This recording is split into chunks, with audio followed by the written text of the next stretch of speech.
कोई भी प्रकार का आपका व्यवसाय, व्यापार, जो कार्य, उसमें कोई कठिनाई आती है तो यह श्लोक स्वयं सिद्ध है। यह मैं बता दूँ, आया है इसलिए बता रहा हूँ। बिज़नेस में किसी को लॉस हो रहा है, जॉब में संकट आ रहा है ना? नौकरी में भी बहुत प्रकार के संकट रहते हैं, व्यापार में लॉस होता है, जॉब का लॉस, कोई गड़बड़ी आना, सस्पेंड हो जाना, एक्सपोनेंशियल कॉल होना, इस प्रकार के जो भी संकट है। या मैनेजमेंट से रिलेटेड कोई काम में डिसिप्लिन आपका टूट रहा है, कोई इंस्टीट्यूशन आप चला रहे हो उसमें, तो उसके लिए ये स्वयं सिद्ध श्लोक है। जबरदस्त तरीके से 1 माला, 2 माला, 3 माला जितना जप करो उसमें बहुत फर्क पड़ता है। तो व्यवसायो व्यवस्थान है, संस्थान स्थानों के व्यवसाय। व्यवसाय का मिनिमम सिंपल मीनिंग है ना, व्यवसाय वाला बिजनेस को अपन बोलते हैं, मेरा व्यवसाय, मेरा व्यापार है।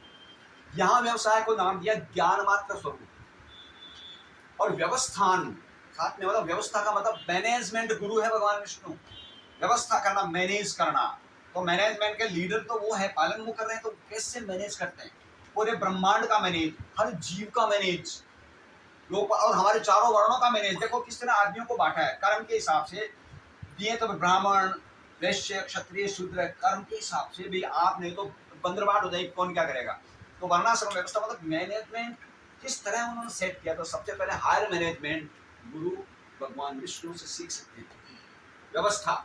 और ज्ञान मात्र स्वरूप, व्यवसाय मतलब ज्ञान होगा तभी आप किसी जॉब में, किसी व्यवसाय में, जीरो वाला तो नहीं कर सकते ना, निरक्षर। तो ज्ञान मात्र स्वरूप का मतलब यहाँ ये दिया कि ज्ञान मात्र तभी वो जाके उसको हेल्प करते। तो जिसके पास नॉलेज है वो ही उस फील्ड को अडॉप्ट कर सकता है।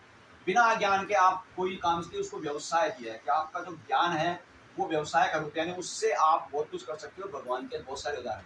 लेकिन व्यवस्था किस तरह करते हैं आप देखो, मैं छोटे छोटे एग्जाम्पल से आपको समझा रहा हूँ कि वो कैसी व्यवस्थाएं होती हैं उनकी। इस प्रकार की आपको मैंने 2-3 बातें बताई है, भगवान किस तरह व्यवस्था करते हैं, कितने अपने भक्तों को, प्लस एकदम जो ईमानदार, डेड ऑनेस्ट है, जो जिसके पास खाने की है नहीं, कोई संभावना नहीं, वहां किस तरह पहुंचाते हैं। मैंने आपको सुनाई थी एक बार।